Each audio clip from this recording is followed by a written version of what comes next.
अस्सलामुअलैकुम वरहमतुल्लाहि तआला बरकातुहू नहमदुहू नुसल्ली अला रसूलिल करीम अल्लाहुम्मा सल्ली अला मुहम्मदिन व अला आलि मुहम्मदिन व बारिक व सल्लिम। क़ाल अल्लाहु तआला फ़िल क़ुरआनिल अलीम अऊज़ु बिल्लाहि मिनश शैतानिर रजीम बिस्मिल्लाहिर रहमानिर रहीम तिल्का रुसूलु फ़ल्लल्ना बअलुहुम अला बअलिन ஸதகல்லாஹுல் அலியுல் அலீம்। எங்கும் நிறைந்து ஏகமாய் பரிபூர்ணமாய் கலந்திருக்கும் ஏக இறைக்கு புகழ் அனைத்தும் கோடான கோடி படைப்பினங்களில் தனிப்பெரும் சிறப்பு பெற்ற தாஹா நபி ஸல்லல்லாஹு அலைஹி வஸல்லம் அவர்கள் மீது சலாமும் ஸலவாத்தும் உண்டாவதாக। இந்த உலகத்தில் எத்தனையோ தலைவர்கள் வந்தார்கள் வாழ்ந்தார்கள், தன் கருத்துக்களை சொன்னார்கள் சென்றார்கள். அவர்கள் சென்றவுடன் அவர்களின் கருத்துக்களும் மக்கள் மனதை விட்டு சென்று விட்டனர்.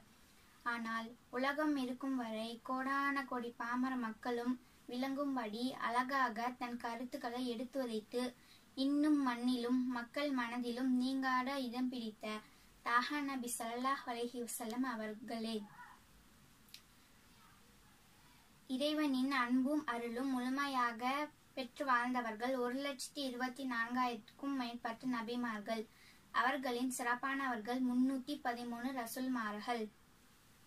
தில்கர் ருசூலு ஃபலல்னா பஅலுஹும், அந்த 313 ரசூல்மார்களில் சிலரை விட சிலரை நாம் சிறப்பாக்கி உள்ளோம் என்று அல்லாஹ் குர்ஆனில் கூறியுள்ளான். எல்லா இறைத்தோழர்களுக்கும் பல சிறப்புகள் உண்டு. ஆனால் எல்லா சிறப்புகளை காட்டிலும் மேலான சிறப்பு பெருமானார் ஸல்லல்லாஹு அலைஹி வஸல்லம் அவர்களுக்கும் உண்டென்பதை அல்லாஹ் பல இடங்களில் குறிப்பிடுகின்றான். மற்ற நபிமார்கள் ரசூல்மார்கள் அனைவரும் வந்த நோக்கத்தை முழுமைப்படுத்தவில்லை. ஆனால் எம்பெருமான் ஸல்லல்லாஹு அலைஹி வஸல்லம் அவர்கள் முழுமைப்படுத்தினார்கள், வாழ்ந்தும் காட்டினார்கள். இதுவும் தாஹா நபி ஸல்லல்லாஹு அலைஹி வஸல்லம் அவர்களின் தனி சிறப்புதான். சிறந்த தந்தையாக வாழ்வதில் தனித்துவம், சிறந்த பாட்டனாராக வாழ்வதில் தனித்துவம், சிறந்த கணவராக வாழ்வதில் தனித்துவம், சிறந்த சகோதரத்துவத்தில் தனித்துவம், சிறந்த நட்பில் தனித்துவம், சிறந்த வியாபாரியாக தனித்துவம், சிறந்த போர் வீரராக தனித்துவம், சிறந்த தோழராக தனித்துவம், சிறந்த தலைவராக தனித்துவம், சிறந்த இன்சானுல் காமில் என்னும் முழு மனிதராக தனித்துவம், இறைவனுக்கு மிகவும் பிடித்த அடியானாகவும் தனித்துவம் என எல்லா துறைகளிலும் நிகரில்லா தனித்துவமான நமது உயிரினும் மேலான தாஹா நபி ஸல்லல்லாஹு அலைஹி வஸல்லம் அவர்கள் விளங்கினார்கள். தாஹா நபி ஸல்லல்லாஹு அலைஹி வஸல்லம் அவர்கள் தனி சிறப்பு பெற்றவர்கள் என்பதற்கு மிகப்பெரிய ஆதாரம் என்னவென்றால், அன்னை ஆயிஷா ரலியல்லாஹு அன்ஹா அவர்களிடம் நபிகள் நாயகம் ஸல்லல்லாஹு அலைஹி வஸல்லம் அவர்களின் வாழ்க்கை எவ்வாறு இருந்தது என்று கேட்கப்பட்டது. அதற்கு அன்னை ஆயிஷா ரலியல்லாஹு அன்ஹா அவர்கள் நபிகள் நாயகம் ஸல்லல்லாஹு அலைஹி வஸல்லம் அவர்களின் வாழ்க்கை குர்ஆனாகவே இருந்தது என்று கூறினார்கள்.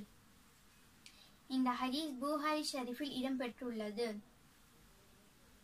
நாம் நன்கறிந்த விஷயமும் நமது அடிப்படை ஈமானும் திருக்குர்ஆனுக்கு நிகர் இந்த உலகில் வேறு யாரும் கிடையாது என்பதே. அதே போன்றுதான் நமது உயிரினும் மேலான நபிகள் நாயகம் ஸல்லல்லாஹு அலைஹி வஸல்லம் அவர்களுக்கு நிகர் யாரும் கிடையாது என்ற பேருண்மையை மேலே நாம் சொன்ன ஹதீஸின் மூலம் தெளிவாகிறது. எனவே நமது உயிரினும் மேலான தாஹா நபி ஸல்லல்லாஹு அலைஹி வஸல்லம் அவர்களுக்கு தனி சிறப்புகள் எவ்வளவு இருந்தாலும் நபிகள் நாயகம் ஸல்லல்லாஹு அலைஹி வஸல்லம் அவர்கள் குர்ஆனாகவே இருப்பதையே அவர்களின் மாபெரும் தனி சிறப்பாக நான் கருதுகின்றேன்.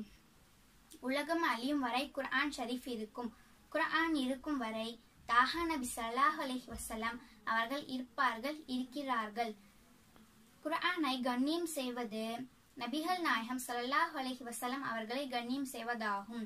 குர்ஆனை முத்தமிடுவது புனித பெருமானார் ஸல்லல்லாஹு அலைஹி வஸல்லம் அவர்களே முத்தமிடுவதாகும். இந்த சிறப்பிற்கு ஈடினை யாரும் இல்லை இல்லை இல்லவே இல்லை என்று கூறி என் உரையை நிறைவு செய்கின்றேன். மறுமையில் பெருமானார் ஸல்லல்லாஹு அலைஹி வஸல்லம் அவர்களின் ஷஃபாஅத்தை அல்லாஹ் நாம் அனைவருக்கும் நசீவாக்குவானாக. ஆமீன் ஆமீன் யா ரப்பில் ஆலமீன். அஸ்ஸலாமு அலைக்கும் வரஹ்மத்துல்லாஹி தஆலா வபரகாத்துஹு.